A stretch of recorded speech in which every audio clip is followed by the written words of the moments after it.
We'd all been pretty lucky where I live. Pandemic hadn't really hit us hard back then, and while there were still a few restrictions in place, we had a lot more freedom than most people I knew. You were allowed to form a bubble with one other household, and travel around the region was fine. So my family and another we were close to figured it'd be the perfect time to get out of town for a few days. We booked 2 cabins next to each other in a quiet wooded area by the water. Just a relaxing little break before the weather turned cold.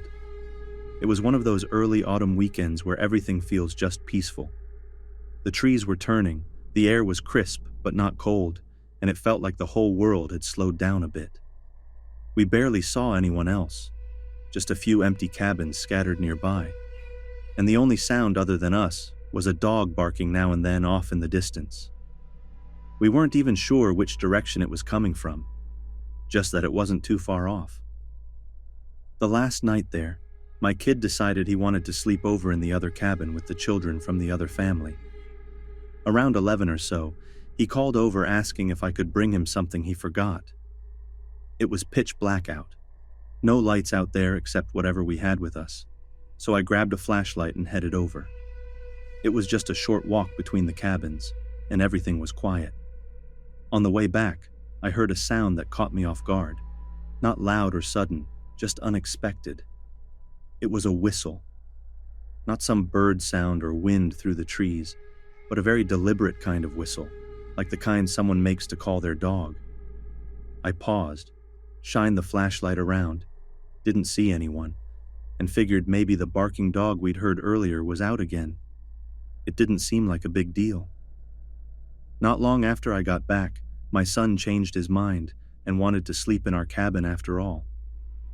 So this time, my husband and I both walked over to get him and his things. On the way back, that same whistle started again.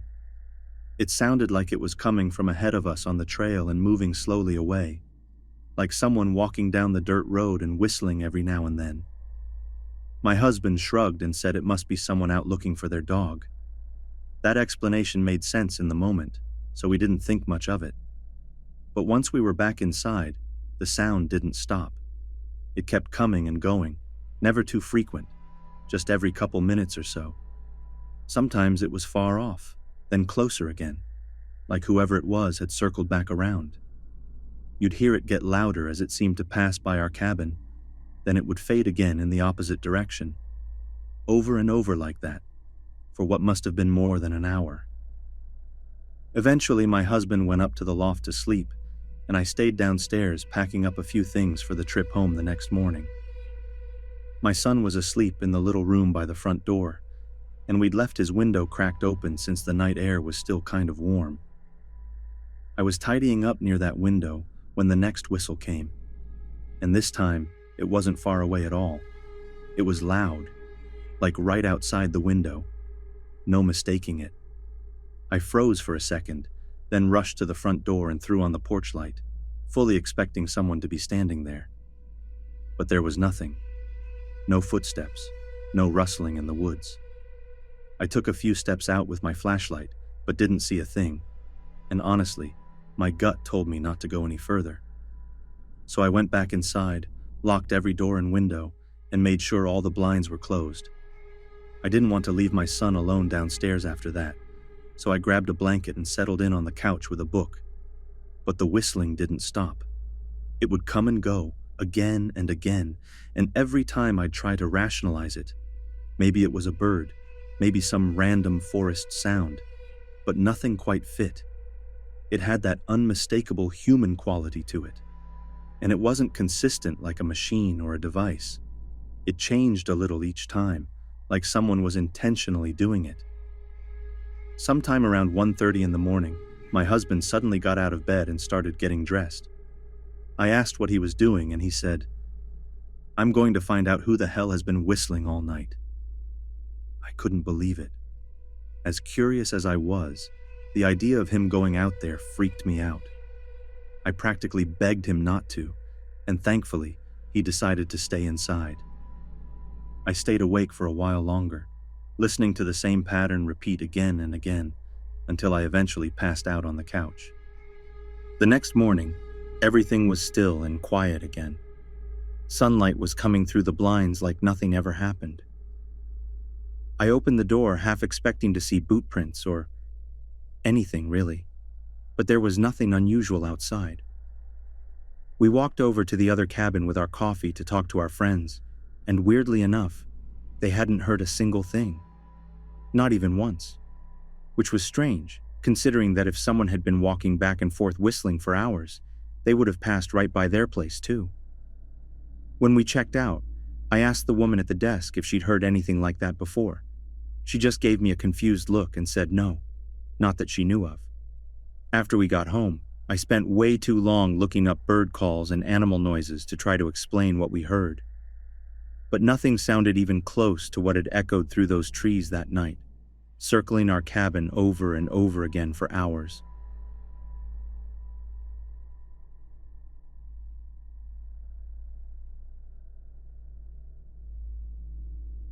This happened to me late last summer, maybe around the beginning of September. I'm originally from a really tiny mountain town. One of those places where if you sneeze in the grocery store, 10 people ask if you're okay, and 2 of them are your cousins. Everyone kind of knows each other, or at least knows your family. I'd already started my junior year at a university about 3 hours from home, so I wasn't around much, but I still kept in touch with a couple of people from high school, mainly Mac and Devin. Now, I hadn't heard from Devin in a bit, but one day I got a message from Mac letting me know that Devin's dad had been killed in a car crash.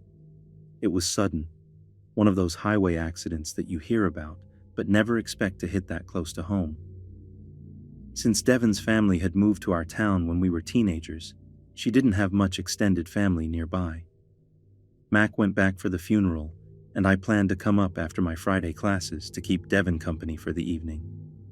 We figured it might be good for her to just be around people who cared about her. That night, the 3 of us hung out at Mac's place. We played some games, watched a dumb movie none of us paid attention to, and just kind of tried to distract Devin for a while. Honestly, considering why we were all there, it wasn't a bad night. I left a little after midnight, just planning on heading back to my parents' place to crash. Mac's house was only a little over a mile away from mine, and in our part of the state, that drive's usually pitch black, all curves and no lights. It's the kind of road where you don't want to meet another car going too fast, let alone anything weird. Anyway, I pulled out of his driveway and had barely gotten past the first curve when I had to slam my brakes. There was a beat-up white sedan half jammed into a ditch, partly sticking into my lane. I swerved, heart pounding, and stopped maybe 100 feet past it. Out of nowhere, this guy starts waving his arms and walking toward me. I hesitated, like really hesitated. I should have kept going and called for help when I got home, but for some dumb reason I got out to check if he was okay. The front end of his car looked wrecked, like he'd hit something solid, maybe one of those rocky slopes on the side of the road. It was hard to see anything in the dark, but from the red light of my taillights, I saw him getting closer. He looked rough, probably in his late 40s, shorter than me but built like he'd done heavy labor most his life. His voice was strangely flat, no urgency or panic, just this weird, quiet tone. He said he'd tried calling his brother who lived nearby, but couldn't get through. I offered to call someone for him, but he got weirdly defensive and said no cops, just needed help getting his car out or a ride to his brother's house. Something felt off isn't even the word. It was more like everything about the interaction rubbed me wrong, but I didn't have anything specific to point at. Still, I didn't want him getting in my car without me knowing what was going on, so I played along and said I'd give him a ride. The second he sat in my car, I regretted it. The man reeked, like sweat and rot and something else that made my eyes water. He was filthy, like he'd rolled around in a garage and then never showered. Flies buzzed around him. The light from inside the car showed his hands were stained with grease, and his shirt had more holes than fabric. I tried not to gag and pulled away, turning onto the road he said led to his brother's place. He kept asking me questions, where I lived, what I did, what my name was. I dodged every personal detail I could. His voice stayed totally flat, no expression, just that weird monotone that made it sound like he was either heavily medicated or seriously not all there. I was seriously starting to think this was a mistake when he started running his fingers along my dashboard and muttered something that nearly made me slam the brakes again. "I'd kill to have a car like this." He said it so casually, like he was commenting on the weather. I didn't say anything back, just kept driving. We passed my sister's boyfriend's house, which I was going to use as a safe out, but the place was dark and empty. Nobody home. And then, surprise, surprise, the guy says his brother's house isn't just a mile away from the car like he said. It's actually a mile from where we currently were. He was clearly making it up as we went. We finally reached this narrow gravel road, one of those one-lane paths that shoots up the side of a hill, barely wide enough for a single car. He told me to turn up it, that his brother lived about a mile up there. But everything in me screamed no. There were no lights, no houses, just woods and silence. I put my foot down and told him we weren't going any further. He started insisting, getting pushy. I looked around my car for anything I could use if things got physical. The only thing in reach was an ice scraper I'd left in the floorboard from winter, a cheap plastic thing, but it had a sharp edge. I picked it up, held it in my lap, and told him one more time to get out. He hesitated, then slowly opened the door. Right before he got out, he turned to me with this eerie grin. His teeth were yellow and uneven, like he hadn't seen a toothbrush in decades, and said, "Please?" But the way he said it sounded mocking, not desperate. I told him no. He finally stepped out and closed the door, but before I could pull away, he leaned down into the window one last time. "I really like your car," he said, then slammed the door and stepped back. I drove off immediately, heart racing, not even caring that I had to go the wrong way to turn around. When I came back down the road, I slowed a little to see where he'd gone. He wasn't heading up the gravel road at all. He was walking back toward the main road, the same direction I'd be going. His wrecked car was still sitting in the same spot when I passed it again. I didn't stop, just went straight home, locked the doors, and laid there in bed, staring at the ceiling. I have no idea what he really wanted, but it wasn't a ride to his brother's house.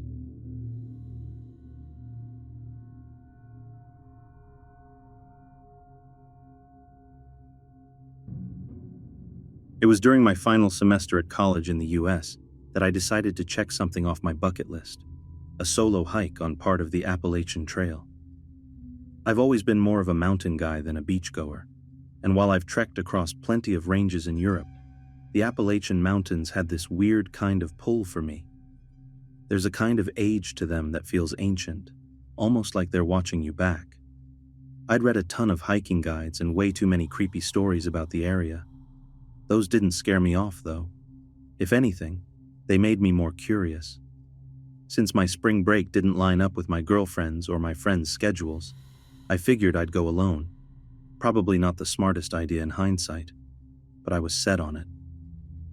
I planned out a route starting near Bryson City, following the Tuckasegee River to the Nolan Creek trailhead, and making my way toward Clingman's Dome before picking up the Appalachian Trail for about a week. I brought all the essentials: bear spray, pepper spray, a knife, an axe for chopping wood, and enough food and water to keep me going. Everything went smoothly for the first few days. The views were absolutely stunning, and the people I passed were all polite in that quiet hiker kind of way. But on the third night, something changed. That evening I'd made camp like usual, set up about 150 feet from the trail, nothing too remote, just enough to feel like I had some privacy. But as I was cooking dinner, I started to feel unsettled, like I wasn't completely alone. It wasn't fear exactly, more like this annoying awareness, like your brain won't stop reminding you that you're exposed. I brushed it off and went to bed. But before sunrise, I woke up again, wide awake, heart thudding, absolutely sure that someone or something was nearby. The woods were silent. No birds, no rustling, just stillness and wind. It made my skin crawl. I stayed in my tent until daylight, packed up quickly, and moved on. That day I hiked like normal, but the feeling didn't go away. I'd catch myself stopping abruptly, trying to hear if anyone was behind me. Once or twice, I swear I heard faint footsteps that stopped just after mine did. That messed with me more than I wanted to admit. When I set up camp that night, I stuck closer to the trail. I figured if something did happen, I'd rather have someone stumble across me than be completely out of sight. Dinner was short. I ate half of it sitting in my tent, too uneasy to enjoy the night air. At some point, while lying in my sleeping bag and listening to the quiet outside, I heard it. A sharp knock, like wood hitting wood. Then silence. After what felt like forever, another knock, louder. It didn't sound like a falling branch or anything natural. I sat up, flicked on my flashlight inside the tent, and held my knife tight. My heart was racing. I even tried yelling, told whoever was out there that I was armed and not in the mood for games. I hoped that would scare them off. It didn't. Instead, the knocking started again, this time from another direction, opposite the first sound, which meant either this was someone messing with me and moving fast, or more than one person was out there. I didn't sleep much that night. I dozed off sometime after 4 a.m. and woke up with the sun already up.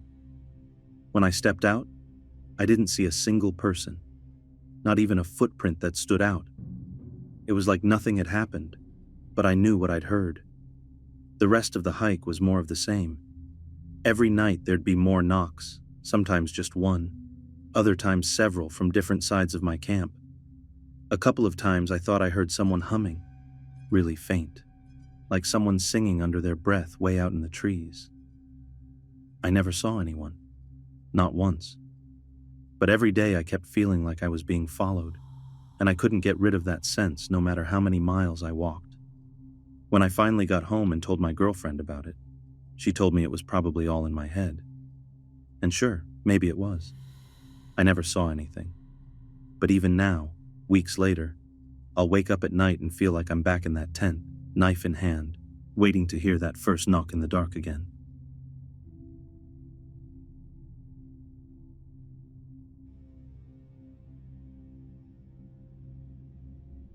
I was never the kid who stayed indoors growing up. Video games were fun, sure, but the woods? That was the real playground. Me and my best friend basically lived out there once school was out, especially during summer. As we got older, our little kid forts turned into real camping spots, and by the time we graduated high school, it felt like the woods were just an extension of our backyard. That last summer before we went off to college, we pretty much made it our mission to find a new place to camp each week. There was this one weekend that sticks out more than any other. We hiked deeper than usual, past all our usual landmarks, until we stumbled across this really peaceful clearing. It was wide open, a little ringed with trees, and the ground was soft enough to pitch the tent comfortably. We had all our usual stuff with us: tent, food, weed, firewood. And the plan was just to chill, get a little high, and play this beat-up old Monopoly board we always dragged around. Now, a little about my buddy. The dude's basically a walking plant encyclopedia. His whole family's made up of forest rangers and park workers, so he's the kind of guy who could sniff a tree and tell you its Latin name. He'd camp solo all the time and never blink. Me? Not so much. I love nature, but once the sun dips, I'm constantly convincing myself that I'm not being watched, which, yeah, sounds silly. But it's a weird instinct I could never fully ignore.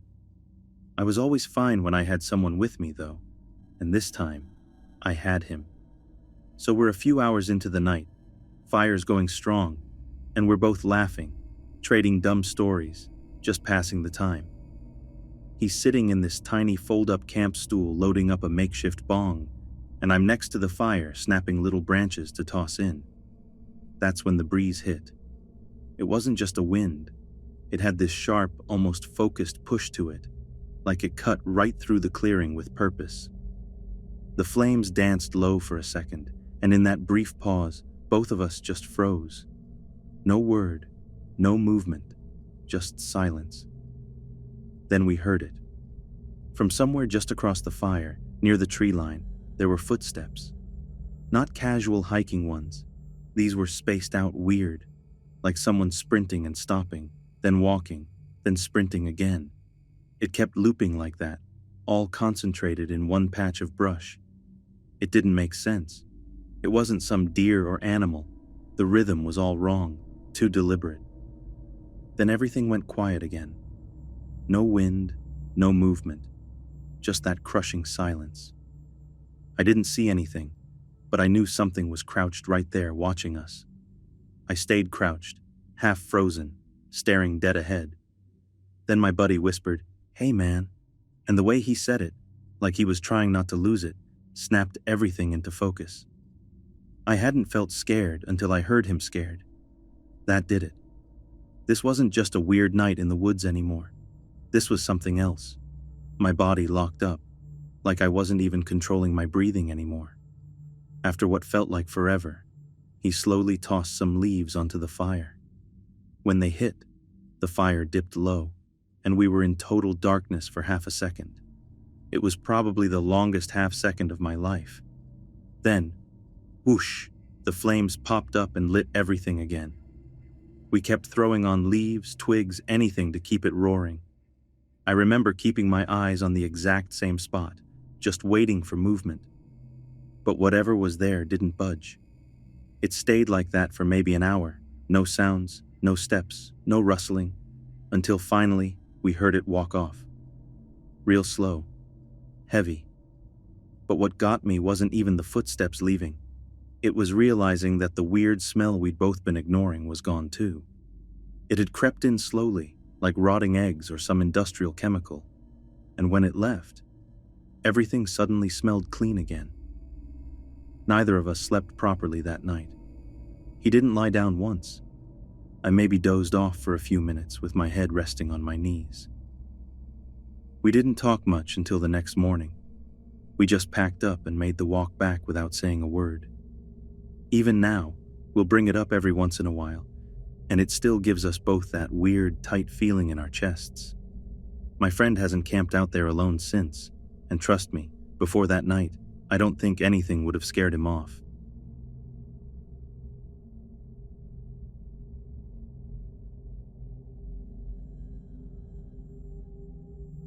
Back when my husband and I were still settling into our new place, a quiet little farm tucked away in rural Appalachia, we had a lot of errands to run to get things up and running.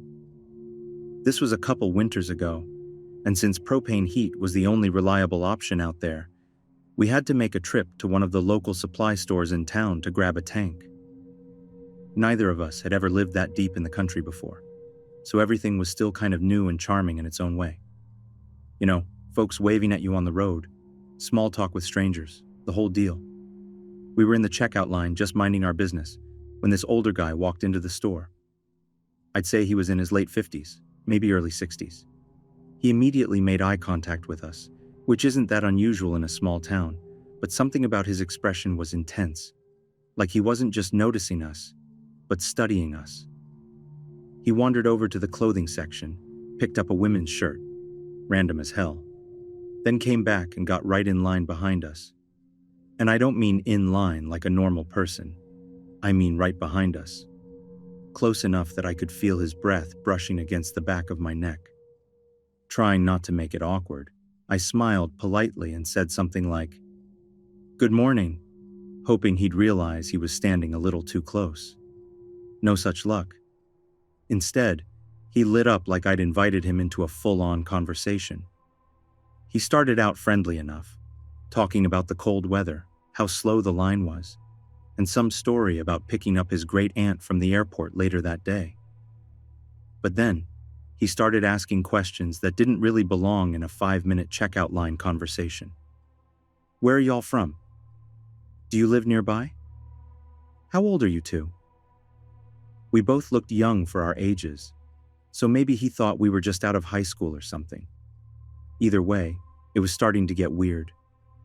When we got to the counter, I tried to wrap things up by saying, "Have a nice day," and moving on. But the second the cashier started explaining the propane pricing, the man just exploded. He started yelling at this poor teenage employee, saying the prices were outrageous and that it was unfair to young newlyweds like us. He kept pushing it like he was on our side, but it felt more like he was trying to stir something up. Then he turned to us and said, "I've got a 100-pound tank at my place I'm not even using. Y'all can have it, free. Just come with me to pick it up." My husband, being the polite guy he is, thanked him but said we'd pass. The man didn't let it go.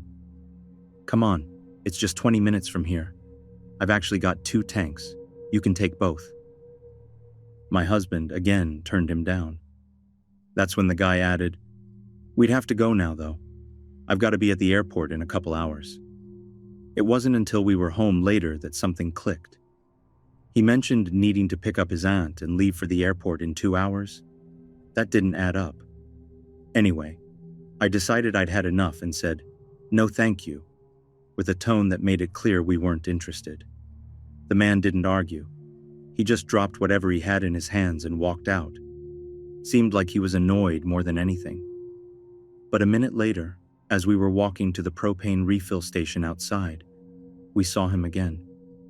He'd pulled up in a beat-up pickup truck, parked right by us, and got out like nothing had happened. He started pushing the tanks again, saying it would save us time, that it was safer to have a second one, and then, this part really made my stomach churn. He said only one of us needed to come with him if we were worried about going together. That was the moment I stopped pretending to be polite. I told him we were good, loud enough for the outdoor worker to hear. Thankfully, the guy came over and immediately told him to get lost. Literally told him to fuck off and stop harassing people. The man just gave us one last look, got back in his truck, and peeled out of the lot. No plate on the back of that truck either, which definitely didn't help the uneasy feeling that stuck with us after. A couple weeks later, while filling up our tank again, one of the employees asked if we'd ever seen that guy since. Apparently, he shows up every winter, always looking for young couples to talk to, and always offering to help them. Creepy doesn't even begin to cover it.